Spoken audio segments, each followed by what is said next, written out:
함께 기도하고 오늘 말씀 나누겠습니다. 하늘에는 영광, 땅에는 평화, 거룩하신 구세주께서 이 땅에 성육신을 입고 나심에 감사와 찬양을 성삼위 하나님께 올리옵나이다. 이 시간 하나님의 거룩한 자녀가 되어 하나님의 거룩한 백성이 되어 구주의 탄생을 나심을 기뻐하며 영광을 올리며 또 이 거룩한 주일 하나님께 예배드리게 하심에 감사를 올립나이다. 나눠지는 말씀 가운데에 하나님의 거룩하신 능력이 임재케 하옵시고 이 시간 가운데에 저희가 하나님을 바라보게 하옵시고 하나님의 크신 능력을 찬양하는 시간 되게 하시어 주시옵소서. 은혜와 사랑 가운데에 감사와 찬양을 다시금 올려오며 우리의 구세주, 우리의 생명 예수 그리스도의 거룩하신 이름 받들어 기도 올려옵나이다. 아멘. 우리 대한예수교장로회 새샘교회에서는 지금으로부터 2022년 전 성자 하나님께서 이 땅에 성육신을 입고 태어나셨음을 공포합니다. 오늘 우리가 나눌 하나님의 말씀은 신약성경 누가복음 제1장 43절 말씀입니다. 오늘 우리가 나눌 하나님의 거룩하신 말씀은 신약성경 누가복음 제1장 43절 말씀입니다. 제가 봉독해 올립니다. 내 주의 어머니가 내게 나아오니 이 어찌된 일인가. 아멘. 네. 성탄절 아침입니다. 이제 성탄절이라고 하면 예수님께서 태어나심을 기념하는 날이지요. 괜시리 신이 나고 눈이 와야 될 것 같은 마음이 드높습니다. 을미가 많이 퇴색되고 참 잘못된 세태 가운데서 이 성탄절이 무슨 유흥을 즐기는 날처럼 돼 있다는 사실에 안타까움을 표할 수밖에 없습니다. 경악을 금치 못할 일들도 있죠. 우리 그리스도인들만큼은 특별히 우리 청년들 신나고 기분 좋은 거 압니다. 그렇죠. 기쁘죠. 마냥 기뻐할 수도 있는 것이고 그렇다고 하여 신앙인으로서의 본분을 결코 잊어서는 안 될 것입니다. 어디 데이트 가는 날 아닙니다. 예배 드리는 날인 것이고 하나님께 영광을 올리는 날이고 하나님께 회개하며 자복하는 날이지 이게 노는 날이 아닙니다. 그 부분에 대해서 생각해 주셨으면 좋겠고 좀 횃불처럼 좀 불타고 있는데 이게 유황을 펴놔서 그렇습니다. 그래서 전혀 인체에는 무해하니까 우리 성도님들 걱정하지 마시고 예수님께서는 이 베들레헴 떡집이라는 뜻을 가진 동네에서 태어나셨습니다. 예수님께서 태어나신 것은 2022년 전입니다. 예수님께서 태어나실 때 참으로 많은 사건들이 있었죠. 제가 12월 첫째 주부터 설교했던 내용을 보시면 동방박사들이 무궁이 빛나는 별을 쫓았죠. 쫓다가 자신들의 잘못된 분별력으로 헤롯 왕에게 이야기를 했고 헤롯은 만 2세 어린이들을 모두 몰살시켰습니다. 그리고 성모 마리아님께서는 하나님의 천사의 거룩하신 말씀에 순종해서 돌에 맞아 죽을 각오를 했고 거룩하신 예수님께서 태어나셨습니다. 또 그 가운데는 요셉 선생님의 순종도 있었죠. 자, 그렇게 해서 말 구유에서 예수님께서 태어나셨습니다. 도망을 가야 되잖아요. 아기들을 다 죽인다고 하니. 근데 묵을 여관이 없는 겁니다. 묵을 여관이 없다 보니까 한 여관을 들어갔는데 문을 두드렸죠. 방이 있습니까? 없는데요. 우리가 좀 묵을 데가 없겠습니까? 그랬더니 여관 주인이 얘기를 합니다. 전 그러면 마구간이라도 그 지푸라기 가운데서 그 말들 사이에서 구유 안에서 우리 주님께서 성육신을 입고 태어나셨습니다. 하나님께서 그 말 구유에서 태어나셨으면 온 만유의 주님이신 임금 중에 임금이시요 온 백성들의 머리가 되시는 그 성자 하나님께서 이 땅의 가장 낮은 곳에 임재하셨음을 의미합니다. 그 가장 낮은 곳에 임재하셨다는 것은 가장 낮은 곳부터 구원하신다는 말씀입니다. 결국 지위 고하를 막론하고 사람의 그 어떠한 신분을 막론하고 주님께서는 구원하시겠다는 것을 예표하셨습니다. 동방 박사들은 다행히 그 별을 찾았고 예수님을 찾아뵐 수 있었습니다. 온갖 보물을 구세주께 바치며 경배를 올립니다.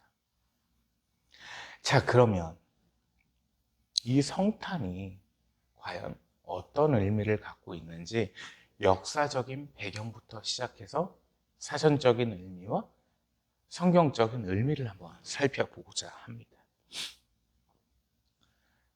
이 성탄절은 12월 25일로 제정이 되어 있으나 원래는 아니었습니다. 성공회 같은 경우에는 21세기 초까지만 해도 1월 달로 제정도 해놨었고 다 달랐습니다. 자, 그런데 이 12월 25일이 원래 태양신을 숭배하는 태양절이었습니다.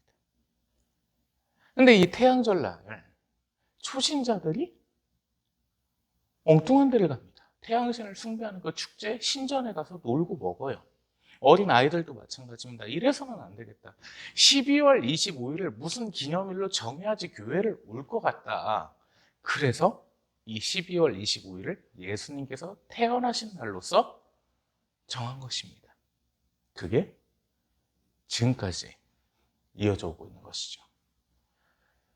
예수님께서 태어나셨을 때는 양들이 꼴을 먹을 때 9월 정도로 예상은 합니다만은 정확한 달수는 우리가 알 수 없죠. 그러나 날짜에 치중할 것이 아니라 예수님께서 구세주께서 이 땅에 오셨다는 것이 가장 중요한 사실일 것입니다. 자, 그러면 이 성탄이 왜 예수님께서 오셨는가, 성육신을 입고 오셨는가를 한번 살펴보겠습니다. 성탄절이라고 하면 신나는 마음이 우선일 겁니다. 괜히 즐겁고 기쁜 마음이 우선일 겁니다. 어찌 보면 올해는 직장인들에게는 평일에 있지 않다 보니까 주일날이다 보니까 약간 좀 아쉬운 마음도 있을 수 있을 것이고, 그런데 가장 슬픈 기념일일 수 있습니다. 아니, 가장 슬픈 기념일. 예수님께서 성육신을 입고 오신 이유는 우리의 죄 때문입니다. 저의 죄 때문에, 여러분의 죄 때문에 전지전능하신 그 하나님께서, 세상 만물을 창조하신 우리의 주님께서 성육신을 입고 오셨습니다. 더 이상 백성들이, 하나님의 거룩한 자녀들이 죽는 것을 보실 수 없으셨기 때문에 구세주께서 이 땅에 오셨음은 우리의 죄 때문이었습니다. 하나님께서는 사람을 창조하시고 말씀하십니다. 하나님께서 보시기에 심히 좋으셨더라. 그러나 하나님께서 그 보시기에 심히 좋았던 사람이 죄 가운데 빠지게 됩니다. 그 죄 가운데 빠져서 하나님을 배신하고 하나님을 대적하는 악한 행위들을 일삼기 시작합니다. 그들은 연하없이 다 죽음을 당하였지. 그러나 하나님께서는 하나님의 거룩하신 섭리 가운데 만드신, 영광을 받으시기에 합당하게 만드신 그 사람이 죄를 짓는 모습을 보시며 더 이상 그들이 죽는 모습을 아버지의 심정으로 보실 수가 없으셨습니다.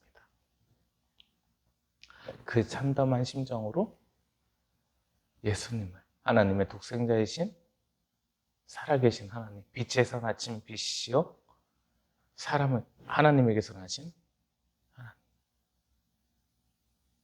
그 예수님을, 성자 하나님을 이 땅에 보내셨습니다. 그 예수님께서는 우리의 죄를 구원하기 위해 구약 성경의 말씀대로 십자가에서 온갖 수치와 고통을 겪으셨고 십자가에 못 박혀 돌아가셨습니다. 그리고 성경 말씀대로 사흘 만에 부활하셨죠. 이 예수님께서 오신 이 선탄이 마냥 기쁠 수는 없다는 것입니다. 우리의 죄가 아니었다면 구세주께서 세상 가장 낮은 곳에 임재하실 이유도 없었고 고통을 당하시고 고난을 당하실 일조차 없었다는 것입니다. 성탄은 하나님께서 나심을 기뻐하며 마냥 찬양할 것이 아니라 가장 큰 회개가 이루어져야 되는 날이고 가장 큰 반성의 기도가 이루어져야 되는 날입니다. 그것이 성탄절의 참 의미일 것입니다. 하나님께서 이 성탄 가운데 성육신을 입고 나셨는데 지금까지 간과했던 사실들이 매우 많습니다. 그 중에 하나를 이야기해 보려 합니다. 예수님께서 이 성육신을 입고 나신 것은 그러셔야 했기 때문이었습니다. 다시 말하자면 하나님께서는 하나님이시기에 다른 모습으로도 얼마든 나타나실 수 있었습니다. 모세에겐 불로도 보이셨고 하늘로도 보이시며 무용한 모습으로도 보이셨죠. 그러나 사람의 육신으로 같은 모양으로 나셨다는 것은 우리와 함께 하심을 의미하십니다. 인격적인 하나님께서 되셨음을 의미하죠. 다니엘서에서 한 사람이 더 있는 모습이 보였죠. 그 불구덩이 가운데 바로 우리죠. 예수님이셨습니다. 예수님께서는 그 구약시대 때부터 인격적인 모습으로서 우리 가운데 나타나셨는데 본격적으로 우리의 구원을 위해서 나타나신 것이 바로 이 신약시대의 예수님이십니다. 자, 그런데 예수님께서는 갓난 아기의 모습으로 태어나셨고 젖을 먹으시고 주무시기도 하셨습니다. 그런데 착각하는 게 하나 있습니다. 그러셔야 돼서 그러신 게 아니고요. 그러신 겁니다. 수동이 아니고 능동이라는 겁니다. 자, 우리는 물을 일주일만 안 먹어도 살 수가 없습니다. 한 2주 동안 밥을 안 먹는다고 생각해 볼까요? 살 수가 없죠. 그러나 이 예수님께서 물을 안 잡수신다고 할지언정 식사를 안 하신다고 하실지언정 전혀 문제가 없으신 것입니다. 하나님이시기 때문에. 그러나 우리와 같은 모습으로 함께 하시기 위하셔서 그렇게 하셨다는 겁니다. 즉 하나님께서는 같은 육신의 모양이지만 성육신이심을 의미하기 때문입니다. 그것이 성경의 정답입니다. 그러면 그 성육신을 입고 태어나셨는데 태어나시는 모양이 어떠셨을까? 사람과 같이 어미의 태중에서 나셨으나 이 성모 마리아께서는 동정녀셨습니다. 남자를 가까이 하지 아니한 한 번도 동침하지 아니한 처녀의 그 몸에서 성령으로 인하여 잉태가 되셨습니다. 즉 예수님께서는 죄 없고 흠 없으신 분이심을 하나님이심을 의미하죠. 이 무음하신 예수님께서 이 죄 많은 사람들 때문에 이 땅에 오셨다는 게 마냥 기뻐서는 안 될 것입니다. 이리도 강조하는 이유는 세태가 썩어 빠져서 그렇습니다. 거룩하신 구세주께서 우리의 죄 때문에 오셨음에 탄식하고 개탄하며 엎드려 회개하며 그 가운데 영광과 하나님의 거룩하신 섭리에 감사와 찬양을 드려야 되는 것이지. 무슨 기념일만요. 놀고 마시고 먹고 이래서는 안 된다는 겁니다. 이것은 성숙한 신앙이 아닙니다. 세상 누구든지 그건 할 수 있습니다. 찬양이라는 것은 무엇인가를 드높여 노래하는 것을 의미하죠. 이 성탄절날 산타 모자 쓰고 노는 거는 누구든지 할 수 있어요. 그러나 그 성탄절의 참 의미를 아는 것은 기독교인만 가능합니다. 신앙인만 가능합니다. 그리스도인만 가능합니다. 왜 오셨는가? 이 죄 많은 인간으로 인해서 오셨습니다. 우리의 죄를 사해 주시기 위해 세상 가장 높은 곳에 계신 이 모든 만물의 가장 위에 계신 그 하나님께서 인간의 모습으로 오셨다는 것은 자신을 버리심을 의미합니다. 기독교인이 가장 먼저 가져야 될 것은 신앙입니다. 하나님을 믿는 마음입니다. 그 믿음입니다. 그리고 두 번째는 온전한 지식이고 세 번째는 바른 지식입니다. 성모 마리아라는 호칭에 대해서 우리 성탄절날 기념 있게 머릿속에 어떤 지식을 쌓는 의미에서 한번 나눠보고자. 누누이 얘기했지만 안티 로마 카톨릭으로 태어났다 보니 창립이 됐다 보니까 무조건 천주교 용어는 반대를 합니다. 그래서 성모 마리아라고 하면 발작 버튼이 돼버립니다. 왜 이렇게 발작하고 있노? 이런 생각이 들어요. 근데 틀립니까? 우리 성도님들 한번 여쭤보면, 장로님들, 권사님들, 집사님들 한번 여쭤보면 성모 마리아요. 목사님이 쓰시니까 그냥 쓰시는 것 같기는 한데 좀 천주교에서 쓰는 거 아니에요? 이 말이 이제 나오는데 거룩할 성자의 어미 모자인데요. 오늘 본문 말씀 한번 보겠습니다. 43절 말씀 한번 보겠습니다. 내 주의 어머니가 내게 나오니 이 어찌된 일인가. 원문대로 해석해보면 내 구주의 모친께서 이 낮은 자에게 나아오시고 계시니 이 어찌된 일이나이까. 엘리사벳이 이렇게 놀랍니다. 자, 그러면 예수님의 공생애는 30세부터 33세까지였지요. 예수님께서 태어나셨을 때 0세부터 30세까지는 이 마리아님께서 예수님을 키우셨습니다. 하나님을 키우셨습니다. 엄밀히 따지면 하나님의 성육신을 키우셨죠. 거룩한 어머니가 아니십니까? 하나님께서 택하신 분이십니다.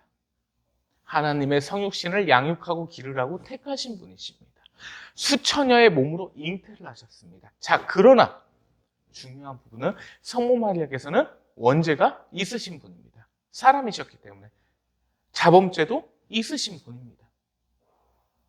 그러나 하나님의 거룩하신 선택함으로 말미암아 하나님의 어머니가 되셨습니다. 성육신, 이 세상에서의 어머니가 되셨습니다.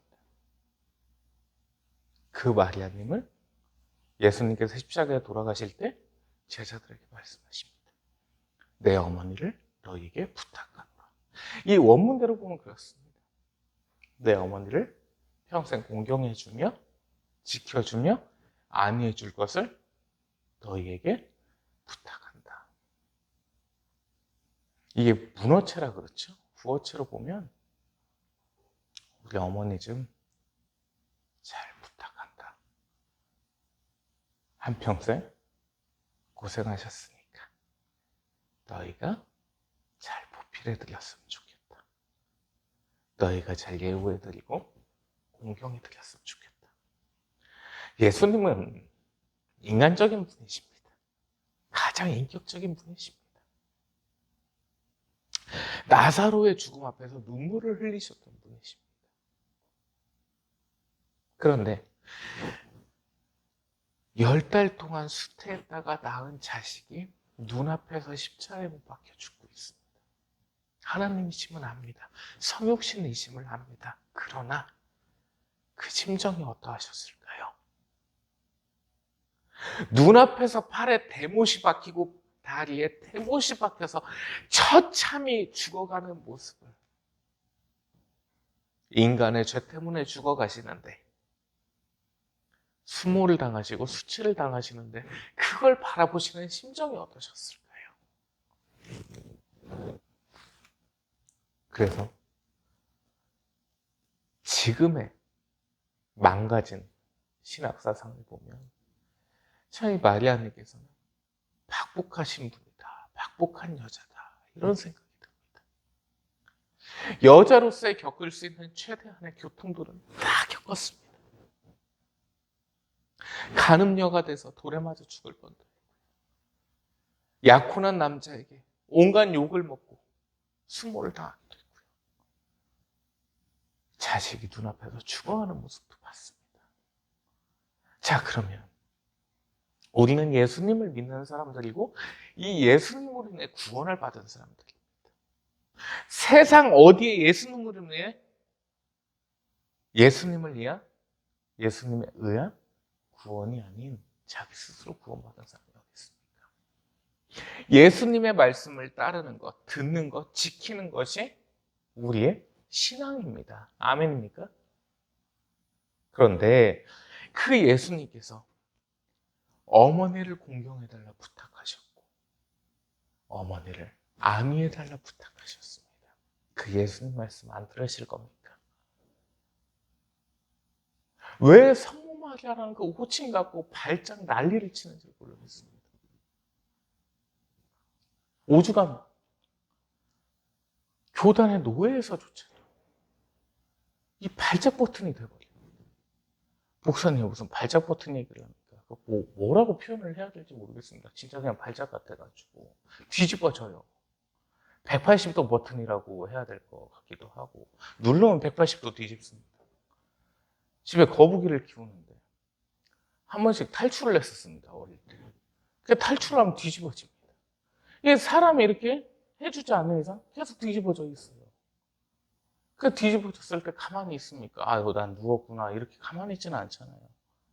막 난리 나죠. 그런 것처럼 이 단어를 보면.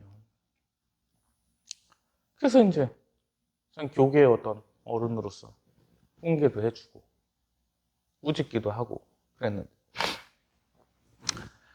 가톨릭이라는 단어는 정통을 의미합니다. 초대 교회가 있었습니다. 예수님께서 베드로 사도에게 말씀하십니다. 주는 그리스도시요 살아계신 하나님이시나이다. 이렇게 고백을 했을 때 저도 이제 외웠네요, 이 말씀을. 제가 이렇게 베드로가 고백을 하니까 예수님께서 말씀하시죠. 베드로야, 내가 너의 지금의 고백에 그 반석 위에, 믿음의 반석 위에 교회를 세우노라. 그때부터 초대교회가 시작이 됐습니다. 하나님의 거룩하신 교회가 시작이 됐습니다. 그 로마 카톨릭이 있었죠. 그런데 갈수록 부패하기 시작합니다. 성물을 팔아먹습니다. 성 베드로 성전을 웅장하게 쳐놨습니다. 채권 추심이 들어오니까 감당이 안 됩니다.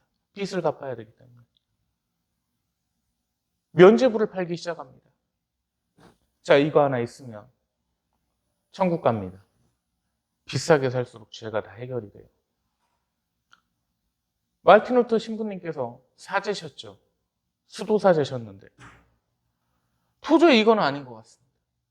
95개조 반박문을 제출합니다. 화형을 무릅쓰고서 교회를 개혁하셨습니다. 폼포라와 결혼도 하셨습니다. 목사님이 되셨죠. 그때부터 나온 게 우리는 정통 개혁교회다. 그럼 카톨릭이 정통이냐? 로마 카톨릭이 정통이냐? 아니죠. 변질됐습니다. 정통성을 이어오다가 변질된 것은 정통이라고 할 수가 없습니다. 예를 들면 이런 거죠. 전주시 효령대군파 왕족 집안이 있었습니다. 그런데 그 집안이 대대로 이어오다가 한 5대째 정도 가가지고 자녀를 못 낳는 겁니다. 뭐를 해도 자녀가 안 생겨요. 그래서 양자를 드렸습니다. 양자를 드렸는데 어디 저 김해김씨를 드렸습니다. 그래서 이 양자가 또 자식을 이제 낳겠죠. 그러면 이 5대부터는 6대째부터죠. 정통이라고 할 수 있습니까? 정통이 아니죠. 변질이 됐습니다. 그건 결코 정통이 아닙니다. 그러면 정통을 이으려면 어떻게 해야 되겠습니까? 그 5대째에서 사촌이 됐든 5촌이 됐든 6촌이 됐든 대를 이으면 거기가 이제 정통이 되는 거죠. 조선시대 왕가를 보면 그렇잖아요. 똑같습니다. 초대교회에서 정통을 이어져 오다가 맥이 끊겨버렸습니다. 변질됐어요. 타락했습니다. 쇠퇴됐습니다. 그래서 거기서 끊어버리고 다시 뿌리가 나옵니다. 그럼 우리가 카톨릭이죠.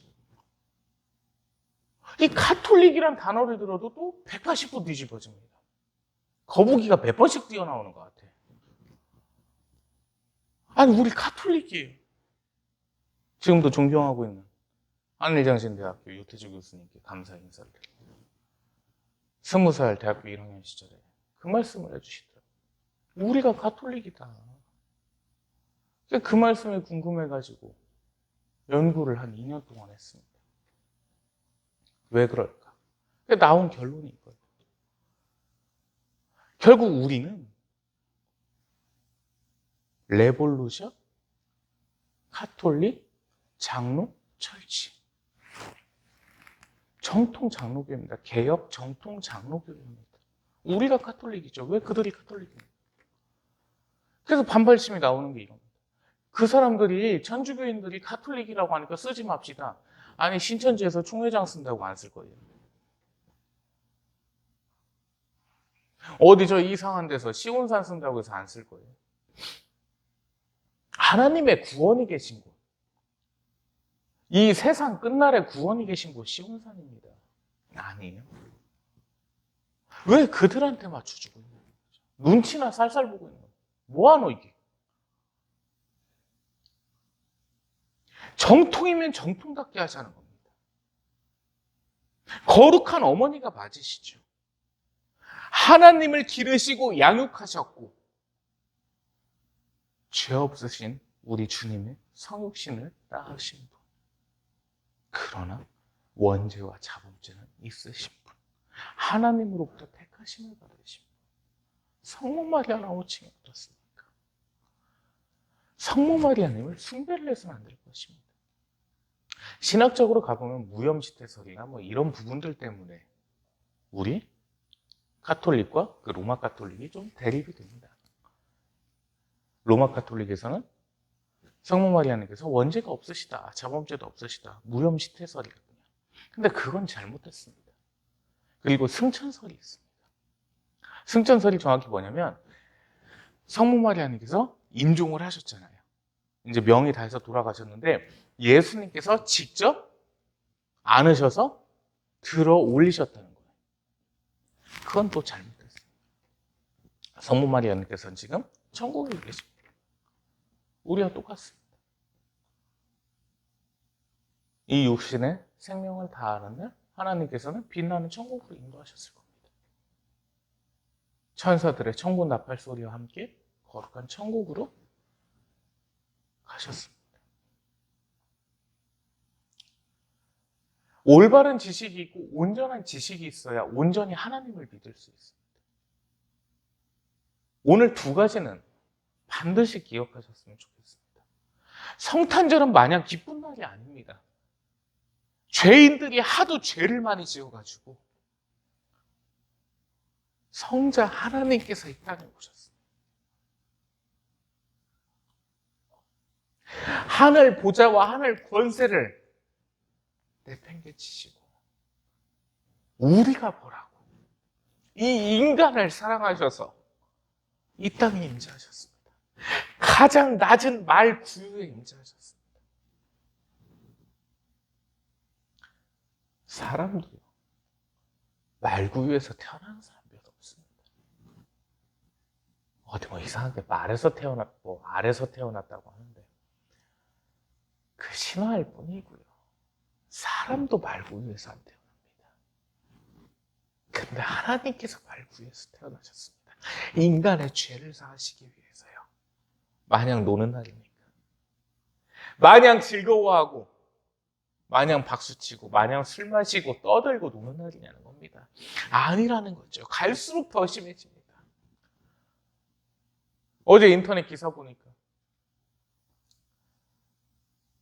모텔이 방이 없대요. 미칠 것 같습니다. 볼 때마다. 세상이 왜 이래 좀. 우리 신앙인들 자녀 단속합시다. 통금 시간을 정해놓든지 아니면 성탄절날 억지로 교회를 끌고 오든지 한 번, 두 분이라도 오셔도 예배 드리겠습니다. 전화하세요. 목사님 애가 나갈 것 같아서 그런데 교회 좀 끌고 가겠습니다. 전화하시면 세상이 갈수록 그러시니까 참 개탄스러운 겁니다. 온전한 지식이요. 그 말씀이 맞아가고 있는 시대가 됐지 않습니까? 내 백성이 지식이 없어 망하는 듯. 초대교회 때 대학교가 있었습니까? 대학원이 있었습니까? 고등학교가 있었습니까? 그런데 그때보다 지금 지식이 더 없어요. 이게 얼마나 개탄스러운 일입니까? 오히려 지금 하나님을 믿는 사람이 훨씬 많아야 될 것 같은데 더 적다는 거. 이거는 분명 잘못된 것입니다. 성모 마리아는 두 번째, 하나님의 어머니십니다. 엘리사벳께서 고백하시잖아요. 엘리사벳 선생님께서. 우리가 엘리사벳 선생님보다 잘났습니까? 아니요. 우리는 성경에 이름도 못 들어간 사람들입니다. 정말 죄인 중에 괴수들이기 때문에. 내 주의 어머니라고 고백하십니다. 성자 하나님께서 말씀하십니다. 내 어머니를 부탁한다고. 왜 지식 없이 틀린 길로 가고 있습니까? 온전한 지식을 가지고 완연한 신앙을 가지고 철저한 신학관을 가지고 하나님을 믿는 것이 구원의 길입니다. 그리고 내 평생 하나님을 배신하지 않는다는 굳건한 마음을 가지고 살아가는 것이 그리스도인의 본분입니다. 그렇지 않고서 우리에게 구원은 없습니다. 분명 하나님께서 우리에게 내리신 이 성경 말씀은 보태거나 빼라고 주신 말씀이 아닙니다. 사람의 귀를 즐겁게 하기 위해서는 하나님을 대적할 수밖에 없으며 하나님을 즐겁게 해드리기 위해서는 사람과 대적할 수밖에 없습니다. 어떤 길을 택하겠습니까? 하나님 따라야지요. 2022년 이제 23년이 다가오고 있습니다. 불과 일주일 남았죠. 참 세월이 빠르다는 생각이 드는데 참 너무 빨라요. 너무 빠르고 하루하루 씩씩 지나가는 것 같습니다. 이 한 해 동안 2022년 한 해 동안 과연 온전한 지식과 바른 신앙관으로 하나님께 예배했는가 같이 생각해 봤으면 좋겠습니다. 그리고 이 성탄절에 대해서도 어떻게 생각하고 있었는지 다시금 되짚어 보시기 바랍니다. 그래서 구세주께서 이 땅에 구원을 위해 오신 것은 찬양해야 되고 기뻐해야 될 일이지만 다른 한편으로는 우리의 죄 때문이라는 사실에 회개하는 성탄 되시기를 거룩하신 구세주 예수 그리스도의 이름으로 축원합니다. 간절히 축원합니다. 우리 그리스도인들만큼은 이 성탄의 참 의미를 가슴에 담기를 바랍니다. 기도합니다. 하나님 감사합니다. 하나님의 영광 가운데 거룩하신 구세주의 탄생을 기뻐하며 또한 저희의 죄를 자복하며 회개합니다. 언제나 온전한 신앙과 온전한 지식으로 하나님께 영광 돌리게 하시어 주셨고 저희 평생에 하나님을 배신하는 일이 없게 하시어 주시옵소서. 하나님께 오직 감사와 찬양만을 드리는 한평생이 되게 하시어 주시옵소서. 은혜와 사랑에 감사와 찬양을 올려오며 우리의 생명, 우리의 구주 나사렛 예수 그리스도의 거룩하신 이름으로 기도 올려옵나이다. 아멘. 이제는 성육신을 입고 이 땅에 오신 성자 하나님이신 예수 그리스도의 크시고도 크신 무한하신 은혜와 구세주를 이 땅에 보내신 하나님의 거룩하신 외아들을 이 땅에 보내신 성부 하나님의 영광되고 극진하신 사랑하심과 성령 하나님의 내주교통 감화감동 인도 역사 충만케 하심이 이 시간 참 성탄의 의미를 가슴속에 품고 하나님께 감사하며 하나님께 회개하는 하나님의 모든 거룩한 백성들 머리 위에 이제로부터 영원토록 항상 함께 계실지어다. 아멘.